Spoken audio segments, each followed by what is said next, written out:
குறைன்ட்டு சொல்லவே மாட்டேன். நம்ம கையில் தான் இருக்குது எந்த வயசுலையும் எப்படி நம்ம வாழ்க்கையை நடத்த போகிறோன்ட்டு. தினம் எந்திரிச்சு நான் இன்னைக்கு சந்தோஷமாக இருக்க போகிறேன், நான் பண்ண வேண்டியதெல்லாம் நானே பண்ண போகிறேன், யாரையும் நம்பிக்கிட்டு இருக்க போகிறதில்ல.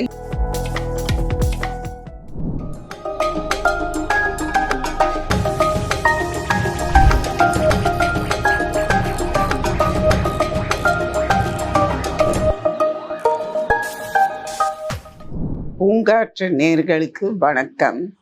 என் பேர் ரமணி நடராஜன். எனக்கு 86 வயசு ஆச்சு. 1940 கல்கத்தாவில் பிறந்தேன். அந்த சமயத்தில் எங்கள் அப்பா திரு ஏஎன் சத்நாதன் அவர்கள் அங்கே collector of central excise government சர்வீஸில் இருந்தாங்க. அதுக்கப்புறம் இந்தியாவில் வெவ்வேறு இடத்துல அப்பா போஸ்டிங்கை பொறுத்து நான் வளர்ந்தேன், படித்தேன். சிம்லா, டெல்லி, பாம்பே. கடைசியில் அப்பா ரிட்டையர் ஆன பிறகு 1955 சென்னைக்கு வந்தோம். பிறகு இங்கே காலேஜ் சேர்ந்து முதல்ல குவீன் மேரிஸ் காலேஜ், அங்கே இன்டர்மீடியட் படிச்சுட்டு பின்ன பிரசிடென்சி காலேஜ் போனேன். அங்கே டிகிரி முடிச்சுட்டு சென்னை லா காலேஜில் படித்து 1962 வக்கீலா என்ரோல் ஆனேன். சென்னையில் தான் ப்ராக்டிஸ் பண்ணிகிட்டு இருந்தேன். 1962 எனக்கு கல்யாணம் ஆச்சு. 2 குழந்தைங்கள் உண்டும். என் பெண்ணு பேர் உத்தரா.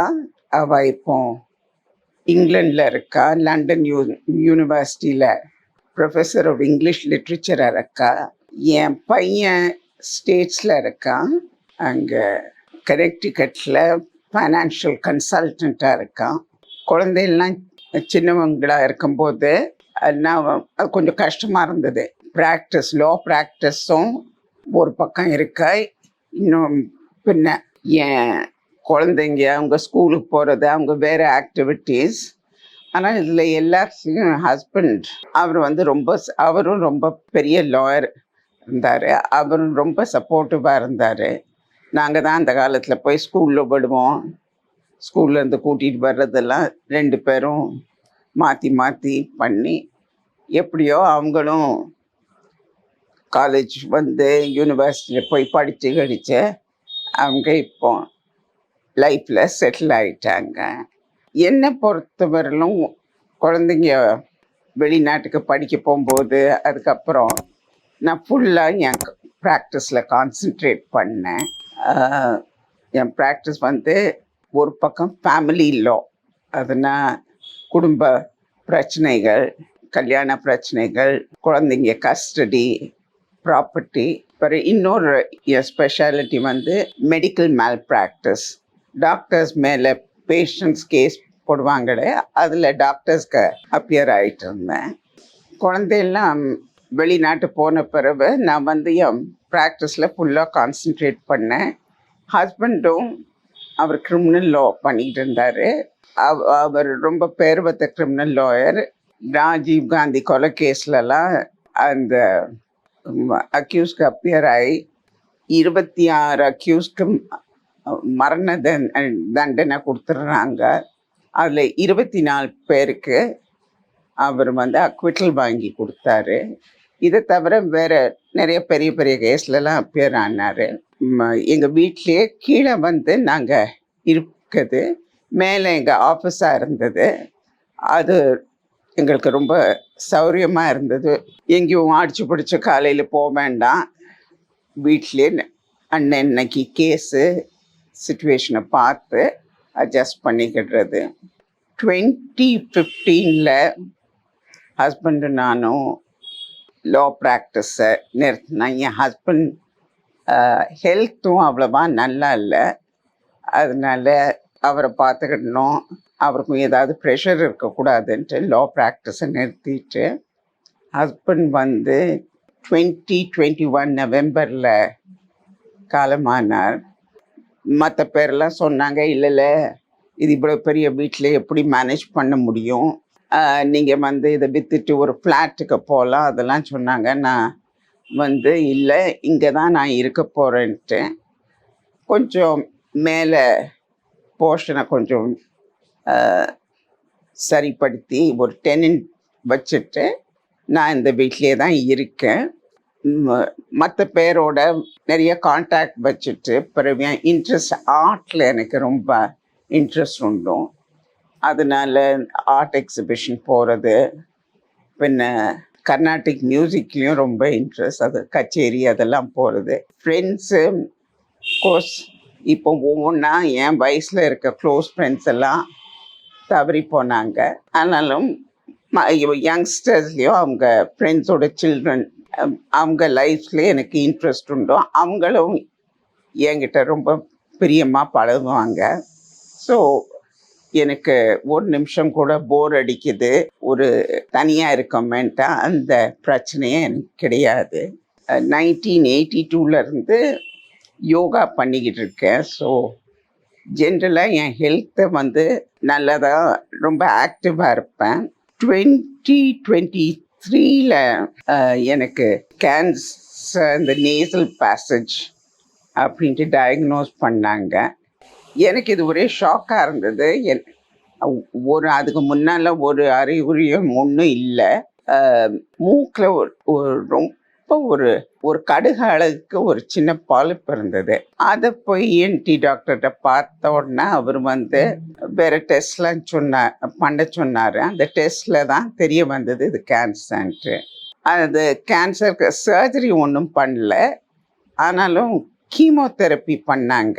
அந்த கீமோதெரப்பி என் உடம்பை ரொம்ப அலட்டி விட்டுருது. அதுலேருந்து முதல்ல நடக்கிறதுக்கு ரொம்ப தடமாட்டமாக இருந்தது. பின்ன நினைவெல்லாம் நிறையாவே போயிடுது. சில சமயம் ரொம்ப க்ளோஸ் ஃப்ரெண்ட்ஸ் கூட வரவங்களை பார்த்துட்டு எனக்கு இவங்களை தெரியுமே, ஆனாலும் அவங்க பேர் நினைவு இருக்காது. அதெல்லாம் கொஞ்சம் கொஞ்சமாக நானே மோஸ்ட்லி யோகா வச்சு அதை தாண்டி இப்போ ரொம்ப சாதாரணமாக தான் இருக்கேன். ஹெல்த்தெல்லாம் தினம் எக்ஸசைஸ் யோகா பண்ணுவேன், வாக்கிங் போவேன். எனக்கு தினம் இது முந்தி ஒரு ஆஃபீஸ் போகிறோம் அப்படின்ட்டு இல்லை. ஒவ்வொரு நாள் ஏதாவது வேலை, ஏதாவது ஒரு அவுட்டிங் ஏதாவது வரும். அதனால் ஒவ்வொரு நாளும் வித்தியாசமாக இருக்கும். இதுதான் எனக்கு ஒரு டெய்லி பேட்டர்ன். இப்படி தான் ஒவ்வொரு நாளும் நடக்கும்ட்டு என்னால் சொல்ல முடியாது. அன்னன்னைக்கு இதை சடனாக ஃப்ரெண்ட்ஸ் யாராவது வெளிநாட்டிலேருந்து வருவாங்க, இல்லாட்ட யாராவது ஃபோன் பண்ணி கொஞ்சம் வரீங்களா, கொஞ்சம் ஹெல்ப் பண்ணுறீங்களா அப்படின்னு கேட்பாங்க. இல்லாட்டா ஒரு அன்னைக்கு தான் ஏதாவது ஒரு எக்ஸிபிஷன் திறந்திருக்கும், அதுக்கு போவேன். இதை தவிர நான் உதவின்ட்டு ஒரு ஆர்கனைசேஷன் இருக்கு, அதில் வாலண்டியர் பண்ணியிருக்கேன். உதவின்னா சில சமயத்துக்கு ஏதாவது வயசானவங்க அவங்களால தனியாக பேங்க்குக்கு போக முடியல, இல்லாட்டா ஹாஸ்பிட்டல் போக முடியலன்னு யாராவது வாலண்டியர்ஸ்லேருந்து அழைச்சிட்டு போவாங்க. இப்போ நான் எனக்கு 86 வயசு ஆனாலும் நான் ஒரு வாலண்டியர்ன்ட்டு தான் நினச்சிட்டு இருக்கேன். போய் பார்க்கணும், தனியாக இருக்காங்க, அவங்களுக்கு இங்கே ஃபேமிலி இல்லைன்னா போய் விசிட் பண்ணுவேன். அப்படி இப்போ எனக்கு 86 வயசாச்சு.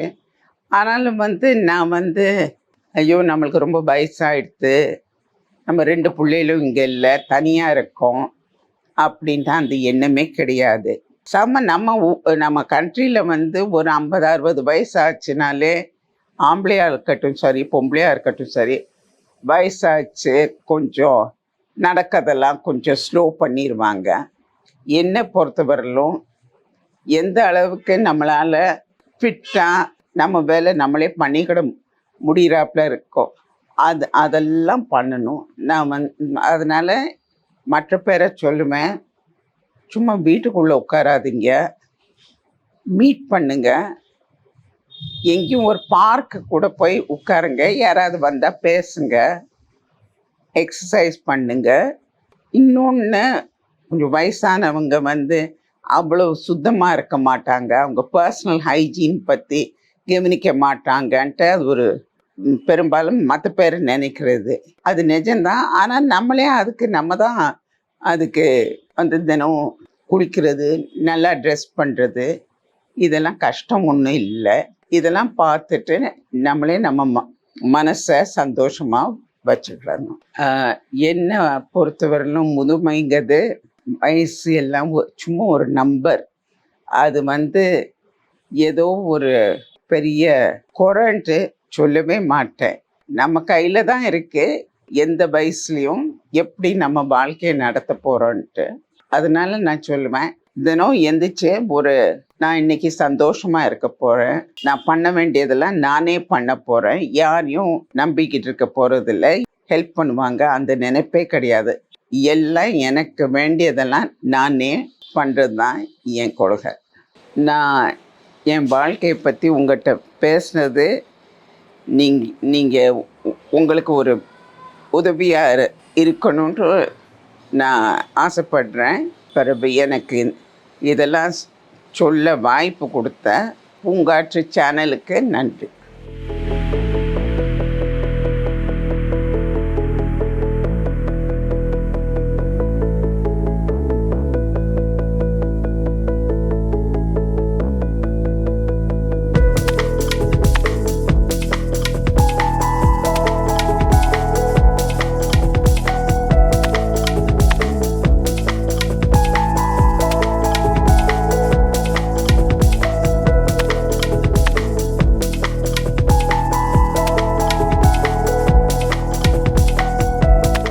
பூங்காற்று இது நாளைய நல்வாழ்வுக்கான வழிகாட்டி. தொடர்ந்து எங்களோட வீடியோக்களை பார்க்கறதுக்கு பூங்காற்று சேனலை சப்ஸ்கிரைப் பண்ணுங்க அண்ட் ஃபாலோ பண்ணிடுங்க.